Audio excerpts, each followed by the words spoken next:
Hi, today I'm going to be showing you how to work the increase of purl front back. And we're just we'll knit a few stitches before we work the purl front back. Bring your yarn forward, purl to the front of the stitch, and then take your needle and put it into the back of that same stitch and purl to the back. We'll do that again. I'll just knit 2 stitches and then purl front back. So you bring your yarn forward, purling to the front of the stitch, take the point of your needle, put it to the back of that same stitch, bring it through to the front, and purl. Purl front back. We'll do that one more time very slowly.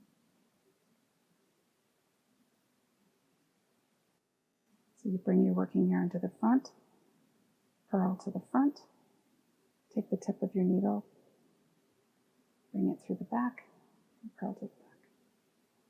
And that is purl front back.